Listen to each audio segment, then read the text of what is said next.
चलिए आज एक बहुत ही दिलचस्प सवाल पर गौर करते हैं।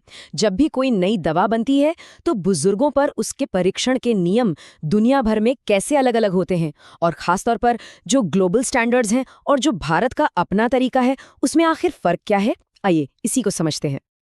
और देखिए ये सवाल बहुत ज़रूरी है, सोचने वाली बात है ना, कि जिन लोगों के लिए दवाएं सबसे ज़्यादा बनती हैं यानी हमारे बुजुर्ग, उन्हीं पर ट्रायल सबसे कम होते हैं। अब ये एक ऐसी पहेली है, एक ऐसी चुनौती है जिसे दुनिया भर की हेल्थ एजेंसियां सुलझाने में लगी हैं। लेकिन मज़े की बात यह है कि सबके अपने अपने तरीके हैं। तो आज की हमारी बातचीत का रोड मैप कुछ ऐसा रहेगा। सबसे पहले हम देखेंगे कि ये टेस्टिंग गैप आखिर है क्या। फिर ग्लोबल और इंडियन रूल्स को आमने सामने रखेंगे। उनके बीच जो साइंटिफिक और एथिकल यानी नैतिक अंतर है उन पर बात करेंगे।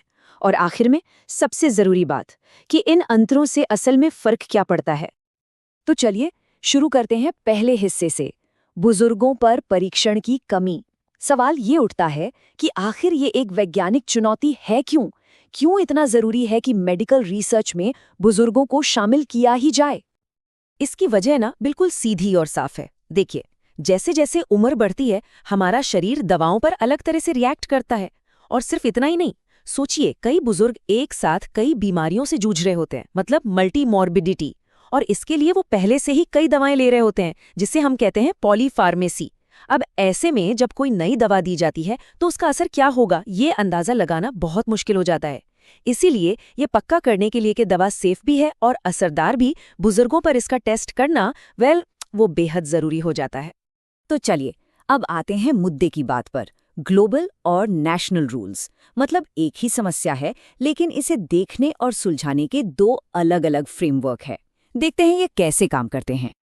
तो हमारे सामने दो खिलाड़ी हैं। एक तरफ है ग्लोबल ब्लूप्रिंट, जिसे कहते हैं ICH-E7। ये एक तरह का इंटरनेशनल स्टैंडर्ड है जिसे दुनिया के बड़े बड़े देश जैसे अमेरिका, जापान और पूरा यूरोपियन यूनियन फॉलो करते हैं। और दूसरी तरफ है हमारा अपना नेशनल सिस्टम, जिसे चलाता है CDSCO यानी central drug standard control organisation. और इसके नियम पूरी तरह से भारत की ज़रूरतों और यहाँ की ज़मीनी हकीकत को देखकर बनाए गए हैं। तो ग्लोबल लेवल पर नियम क्या कहता है? ICH-E7 के हिसाब से अगर किसी की उम्र 65 साल या उससे ज़्यादा है तो उसे क्लिनिकल ट्रायल के लिए बुजुर्ग माना जाएगा। ये है ग्लोबल कट ऑफ। लेकिन अब यहाँ एक मज़ेदार मोड़ आता है। भारत में ये उम्र 60 साल है।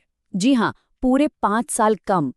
अब ये 5 साल का फर्क सुनने में शायद छोटा लगे, लेकिन इसके पीछे की वजह बहुत गहरी है, जो सीधे सीधे भारत की सामाजिक सच्चाई से जुड़ी है। तो आखिर ये फर्क है क्यों? सीधी सी बात है, भारत की जो लाइफ एक्सपेक्टेंसी है यानी जीवन प्रत्याशा और जो रिटायरमेंट की उम्र है वो कई पश्चिमी देशों से अलग है। तो यहाँ का कट ऑफ भी उसी हिसाब से तय किया गया है। ये एक परफेक्ट उदाहरण है कि कैसे ग्लोबल नियमों को लोकल जरूरतों के हिसाब से बदलना पड़ता है।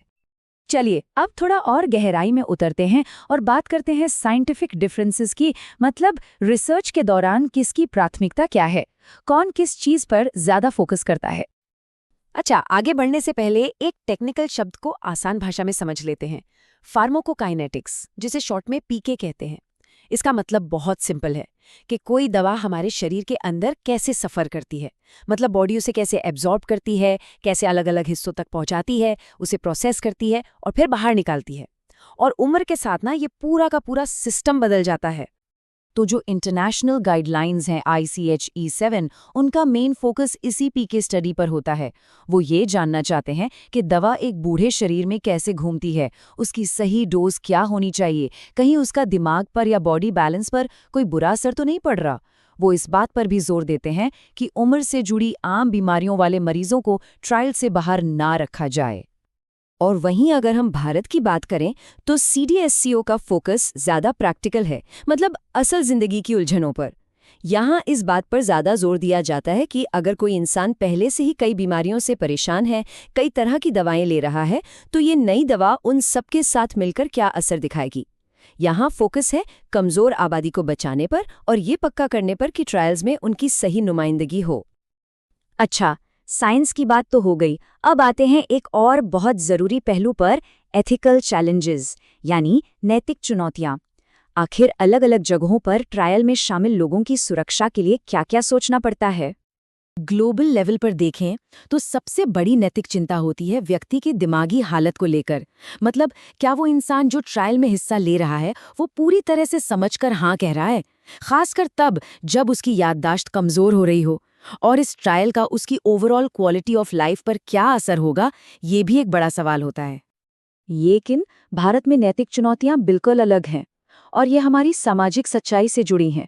जैसे यहाँ बुजुर्गों में साक्षरता दर एक बड़ा मुद्दा है, बहुत से लोग पढ़ लिख नहीं सकते। दूसरा, हमारे यहाँ फैसले अक्सर पूरा परिवार मिलकर लेता है। इन सब बातों को ध्यान में रखते हुए CDSCO ने एक बहुत ज़रूरी नियम बनाया है कि अगर कोई प्रतिभागी पढ़ लिख नहीं सकता तो उसकी सहमति एक निष्पक्ष गवाह के सामने ली जाएगी। ये एक तरह का सेफ्टी नेट है। तो हमने साइंटिफिक और एथिकल दोनों तरह के अंतर देख लिए। अब सवाल ये है कि इन सब का मतलब क्या है, आखिर ये डिफरेंसेस इतने मायने क्यों रखते हैं। चलिए सबको एक साथ रखकर देखते हैं। तो ये टेबल सब कुछ एक साथ साफ कर देती है। देखिए, उम्र का कट ऑफ, इंटरनेशनल 65 साल, भारत 60 साल। प्राइमरी गोल यानी मुख्य लक्ष्य, इंटरनेशनल रूल्स चाहते हैं कि दवा का असर सब पर एक जैसा हो, जबकि भारत का लक्ष्य है कमजोर लोगों की सुरक्षा।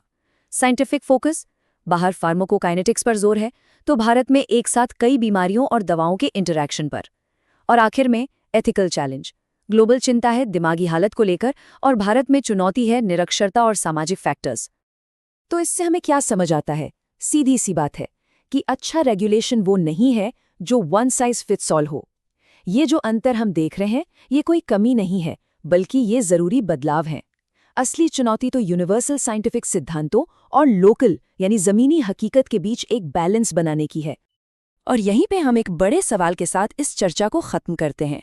आखिर ऐसा क्या किया जाए कि मेडिकल रिसर्च ग्लोबल लेवल पर कंसिस्टेंट भी रहे और लोकल लेवल पर लोगों की ज़रूरतों का सम्मान भी करे? एक ऐसा साइंस कैसे बने जो सच में सबके लिए हो, समावेशी हो? ये एक ऐसा सवाल है जिस पे हम सबको सोचने की ज़रूरत है।